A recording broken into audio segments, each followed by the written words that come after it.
一个地区之所以演化成农业生产方式或狩猎采集生产方式，其中的成因是什么？这其中深层次的演化因素是什么？今天我们继续读《枪炮、病菌与钢铁》这本书。今天的读书章节中有以上问题的答案。今天我们读到的是第6章，选择农耕还是继续狩猎采集这个部分。想听更多的内容，可以订阅我的 YouTube 频道。读完这本书之后，我还会就解读中国文化这个专题去分享更多相关的书籍，我们共同查杀掉自己头脑中的中国文化病毒，在个体精神层面做到文化出埃及，早日跃迁到现代文明的状态。让我们开始吧。第6章，选择农耕还是继续狩猎采集。人类在地球上曾经长期以狩猎和采集为生，那么为什么会有人选择发展农业呢？如果这样做是出于某种原因，为什么农业大约在公元前8500年才出现在新月沃地的地中海气候区？又为什么过了3000年，气候和地质条件相似的西南欧地中海地区才开始发展农业？为何类似的地区如加利福尼亚、澳大利亚西南部和南非好望角却从未发展出农业？新月沃地的人们为什么直到公元前8500年才成为农民，而不是更早？比如公元前18500年或公元前28500年呢？从现代角度看，这些问题初听起来可能有些奇怪，因为狩猎采集生活的不利之处似乎显而易见。科学家们常用托马斯·霍布斯的话来形容狩猎采集者的生活：凶险、粗野、短命。他们似乎每天都在为寻找食物而奔波，常常挨饿，缺乏柔软的床铺和足够的衣物等基本物质享受，而且英年早逝。然而，对于富裕的第一世界公民来说，粮食生产意味着较少的体力劳动和更多的享受，因为他们无需亲自耕种，食物由遥远的大农场供应，从而免于饥饿并延长寿命。但实际上，农民和牧民构成了世界上绝大多数的粮食生产者，他们的境况不一定比狩猎采集者优越。研究表明，农民和牧民每天的工作时间可能比狩猎采集者更长。一些考古学家证实，许多地区最早的农民比他们所取代的狩猎采集者身材更矮小，营养更差，疾病更多，平均寿命也更短。如果这些早期的农民能预见到选择农业的后果，他们也许不会做出这样的决定。既然他们无法预见，为什么还要做出这样的选择呢？有许多事例表明，狩猎采集者曾目睹邻居发展农业，但他们拒绝接受想象中的好处，继续过着狩猎采集生活。例如，澳大利亚东北部的狩猎采集者几千年来一直与托雷斯海峡诸岛的农民进行贸易。加利福尼亚的印第安狩猎采集者也曾与科罗拉多河谷的印第安农民交换物品。此外，南非菲氏河以西的科伊族牧人与菲氏河以东的班图族牧人进行贸易，却持续放弃农业，这又是为什么呢？还有一些与农民接触的狩猎采集者最终成为农民，但这在今天看来往往经历了极其漫长的延迟。例如，德国北部的沿海族群直到利尼尔班克拉米克文化时期才采纳粮食生产，而此前1300年，一些族群已将农业引入距离南部仅125英里的德国内陆地区。为什么这些德国沿海居民会等待如此之久？又是为什么最终改变了他们的主意？在回答这些问题之前，我们必须纠正关于粮食起源的几个错误观念，并重新系统地阐述这个问题。我们可能理所当然地认为粮食生产是被发现或发明的，但事实并非如此。这其中甚至不存在有意识的选择，是从事粮食生产还是狩猎采集。具体来说，在地球上的每个地区，最早选择粮食生产的族群显然不可能做出有意识的选择，也无法将农业作为他们的奋斗目标，因为他们从未见过农业，根本不知道农业是怎么回事。相反，正如我们即将看到的，粮食生产是逐步形成的，是人们在不知道会有什么结果的情况下所做决定的副产品。因此，我们必须提出的问题是，粮食生产为什么会发展起来？为什么它在某些地方而不是在另一些地方发展起来？为什么它在不同的时间和地点发展起来？为什么它发展的时间不是更早或更晚。另一个错误观念是，游牧的狩猎采集者和定居的粮食生产者之间必然界限分明。事实上，尽管我们经常将它们分为两种截然不同的人群，但在某些物产丰富的地区，包括北美洲的西北太平洋沿岸，以及可能还有澳大利亚东南部，狩猎采集族群已经定居下来，但从未成为粮食生产者。在巴勒斯坦、秘鲁沿海地区和日本，一些狩猎采集族群先过上定居生活，很久之后才采纳粮食生产。在15000年前的狩猎采集族群中，定居群体的比例比现在高得多，因为那时世界上所有有人居住的地方，包括一些最富饶的地区，仍然是狩猎采集者的领地。而今天，剩余的狩猎采集族群只生活在贫瘠地区，游牧是他们唯一的选择。相反，粮食生产者中也有一些流动的群体。新几内亚湖泊平原的一些现代游牧民族会在丛林中开垦土地，种植香蕉和番木瓜树，然后离开几个月，重新过狩猎采集生活。接着他们会回来查看作物，如果发现作物生长，就给园林除草，然后再次外出打猎。几个月后，他们会再次回来，如果园地有收成，他们就会定居一段时间，来收获和食用产品。美国西南部的阿帕奇印第安人沿着季节性的固定路线转换营地，以利用牧场季节性的变化。因此，从狩猎采集到粮食生产的转变，并不总是与从游牧生活到定居生活的转变同时发生。另一个实际已经模糊不清想象中的区别是，粮食生产者积极经营土地，而狩猎采集者只采集野生物产。实际上，有些狩猎采集族群会集中精力经营他们的土地，例如新几内亚的土著显然从未驯化过西谷椰子和山鹿兜树，却知道如何增加这些可食用野生植物的产量。他们通过清除与这些植物争夺地盘的树木，保持生长西谷椰子的沼泽地沟渠中的水清澈，以及砍掉成熟的西谷椰子树来促进新苗生长。尚未达到种植属于和种子植物阶段的澳大利亚土著，却能预先考虑到一些耕作原理。他们用火烧林地来清除蔓藤杂草，以促进烧荒后长出的可食用种子植物的生长。在采集野生鼠玉时，他们切下大部分可食用块茎，但将块茎连同块根的上端重新埋入土中，这样块根就能重新生长。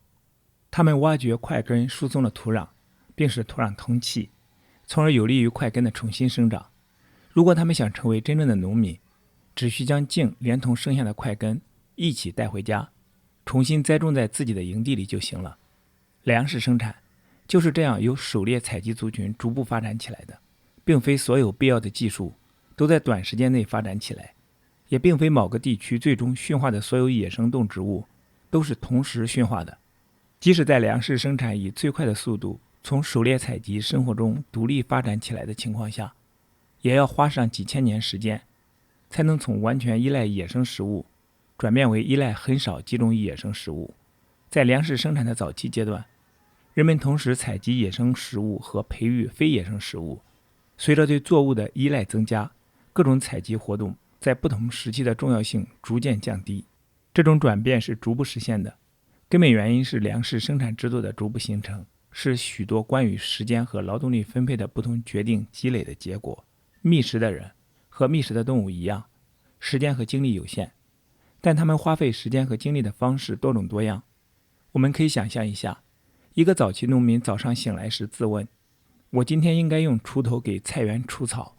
这样几个月后就能收到很多蔬菜，还是去摸虾蟹，今天就能吃到河鲜，或者是去捕鹿，今天可能有很多肉，但也可能一无所获。觅食的人和觅食的动物一样，都在不断地，即使是无意识地根据优先顺序做出分配劳力的决定。他们首先把注意力集中在最喜欢的食物上，或者能带来最高回报的食物上。如果这些食物无法得到，他们就转向不太喜欢的食物。在做出这些决定时，要考虑很多问题。人们寻找食物是为了填饱肚子，也渴望一些特别的食物，比如富含蛋白质的食物、脂肪、盐、甜水果，以及只要吃起来味道好的食物。在其他条件相同的情况下，人们会选择用最少的时间、最小的努力和最大的把握，获得最大回报的方式去寻找食物，从而追求卡路里、蛋白质或其他特别食物品种的最大回报。同时，他们也追求最小的风险。与平均时间回报率很高但很可能饿死的不稳定生活方式相比，适中但可靠的回报更受欢迎。大约11000年前，最早的菜园的一个可想而知的作用是，万一野生食物供应短缺时，提供一个作为预防的食物储备地。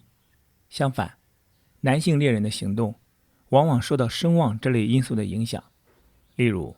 他们可能宁愿每天去猎捕长颈鹿，每月猎获1头长颈鹿，从而赢得伟大猎人的身份，而不是降低身份，每天采集坚果，确保每天采集到坚果，1个月背回家2倍于1头长颈鹿重量的食物。人们也受到看似随心所欲的文化偏好的影响，例如把鱼看作美味或看作禁忌。最后，他们的优先考虑还要受到他们所喜爱的生活方式的相对价值的严重影响，就像我们今天所能看到的那样。例如，在19世纪的美国西部，养牛人、牧羊人和农民都彼此鄙视。同样，在整个人类历史上，农民总是看不起狩猎采集者，说他们粗野原始；狩猎采集者也看不起农民，说他们愚昧无知，而牧人则对这2种人都看不起。所有这些因素都在人们关于如何获取食物的不同决定中发挥了作用。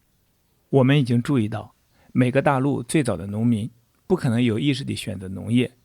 因为他们没有看到过附近有任何农民。然而，一旦粮食生产在某个大陆的某个部分出现，邻近的狩猎采集族群就能看到粮食生产的结果，从而做出有意识的决定。在某些情况下，这些狩猎采集族群几乎全盘接受了邻近的粮食生产制度。在另一些情况下，他们只选择其中的某些成分。在还有一些情况下，他们则完全拒绝粮食生产，继续做狩猎采集者。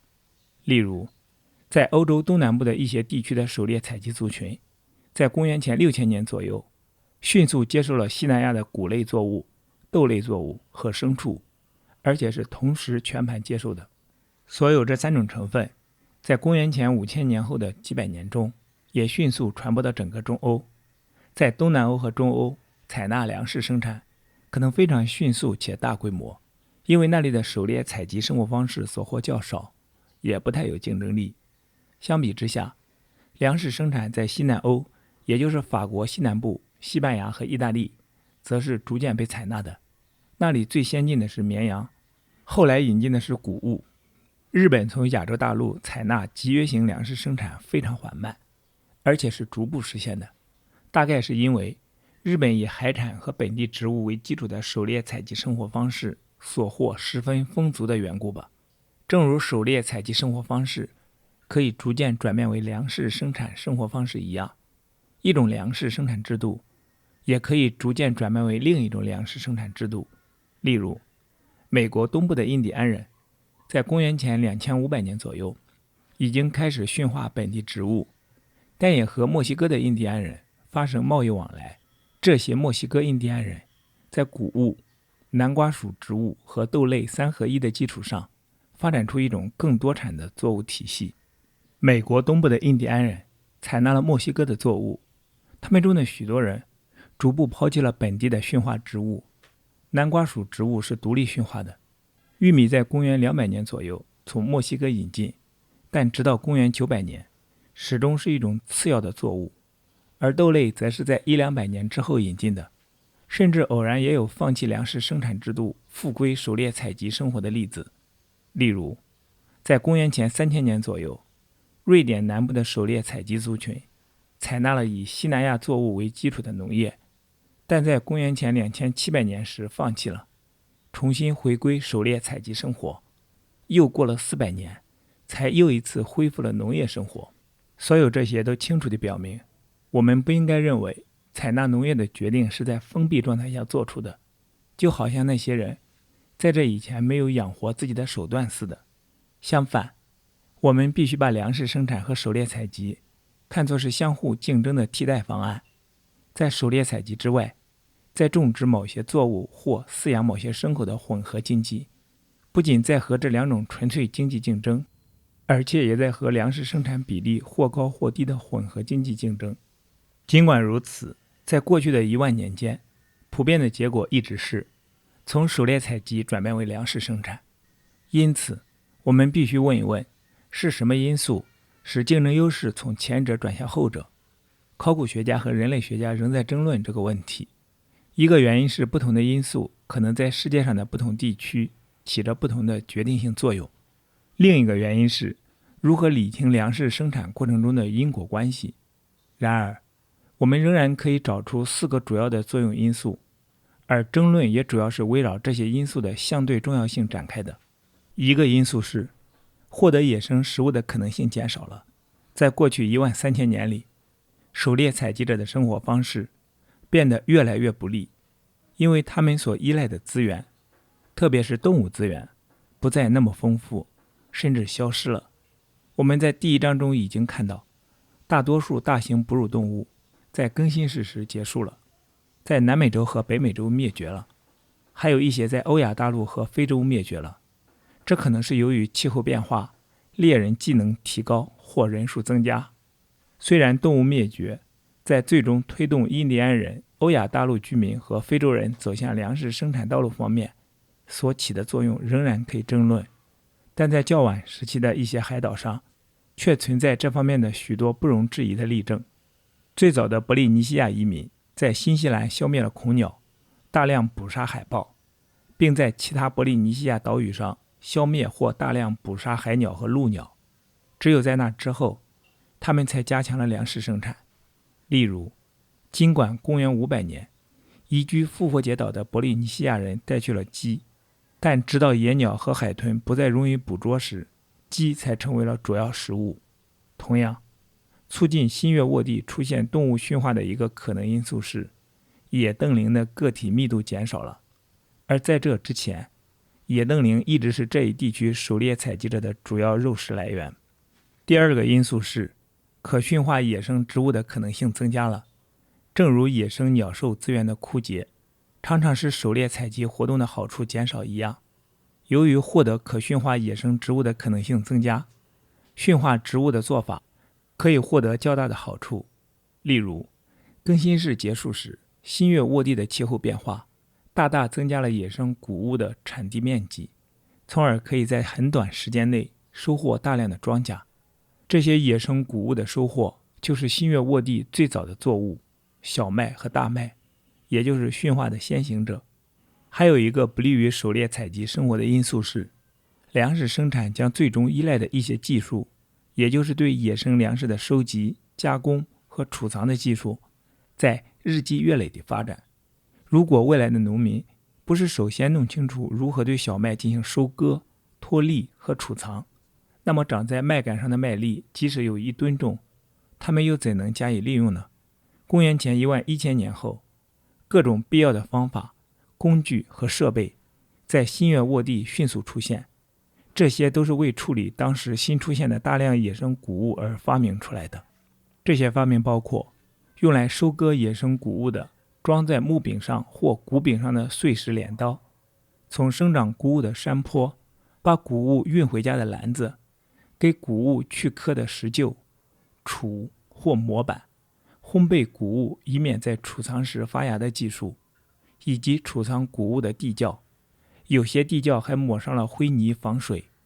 在公元前11000年后，新月沃地狩猎采集族群的遗址中，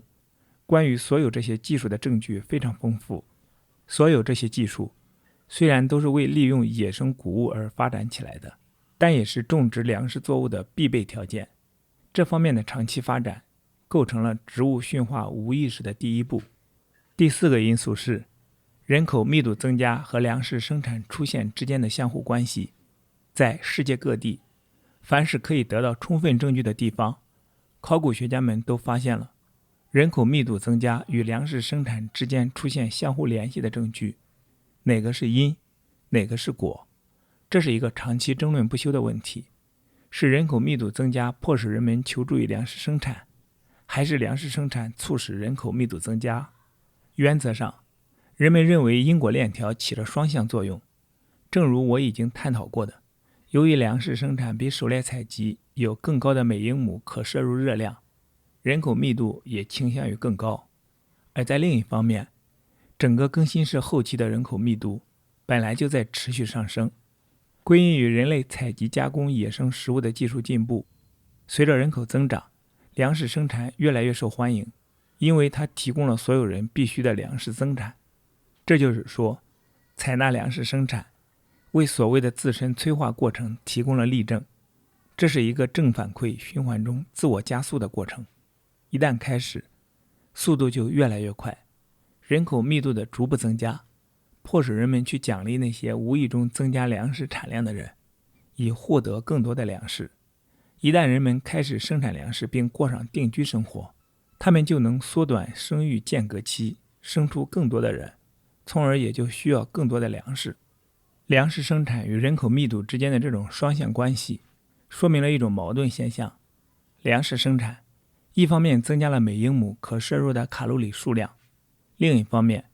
却使粮食生产者的营养还不如他们所承继的那些狩猎采集者。这种矛盾之所以产生，是因为人口密度的增加速度要略高于粮食的增加速度。以上4种因素综合起来，就能帮助我们了解为什么新月沃地向粮食生产的过渡开始于公元前8500年左右，而不是公元前18500年或28500年。在那2个更早的年代，狩猎采集活动所得到的报酬要比当时刚开始的粮食生产大得多，因为那时野生哺乳动物的数量仍然非常丰富，野生谷物的数量很少，人们还没有发明有效的收集、加工和储藏谷物的必要技术，同时人口密度也没有高到需要十分重视从每英亩土地设法得到更多的卡路里。结果，在地球上大多数适于粮食生产的地区，狩猎采集族群只有2种命运，要么被邻近的粮食生产者取代，要么为了生存而采纳粮食生产。在有些地方，由于狩猎采集族群的人数已经很多，或者地理条件阻碍了粮食生产者从外部迁入，所以他们有时间在史前时期就采纳了农业，从而作为农民生存了下来。这种情况很可能发生在美国西南部、地中海以西地区、欧洲的大西洋沿岸以及日本的一些地方。然而，在印度尼西亚、热带东南亚、非洲赤道以南的大部分地区，可能还有欧洲的一些地方，狩猎采集族群在史前时代就已经被农民取代了。在现代的澳大利亚和美国西部的许多地方，也发生了类似的更替现象。在有些地方，由于存在着强大的地理或生态障碍，粮食生产者很难从外部移入，适合本地的粮食生产技术也很难传播进来。只有在这些地方，狩猎采集族群才能在一些适合粮食生产的地区一直生存到现代。这方面的3个突出例子是：加利福尼亚的印第安狩猎采集者，由于沙漠将他们与亚利桑那的印第安农民隔开，得以继续生存；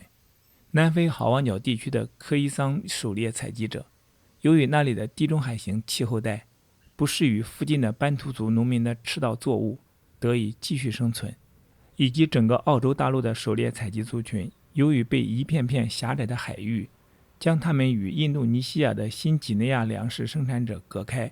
得以继续生存。有几个直到20世纪仍然以狩猎采集为生的族群，之所以能逃脱被粮食生产者取代的命运，是因为他们地处偏僻，生活在一些不适于粮食生产的地区，尤其是在沙漠和北极地区。在当前的10年之内，即便他们也受到文明的诱惑，在政府官员或传教士的压力下定居下来，或听任病菌的摆布。好，今天的读书分享暂时到这里。今天我们读了第6章，选择农耕还是继续狩猎采集这个部分。期待在下一次的读书分享中与你再相逢。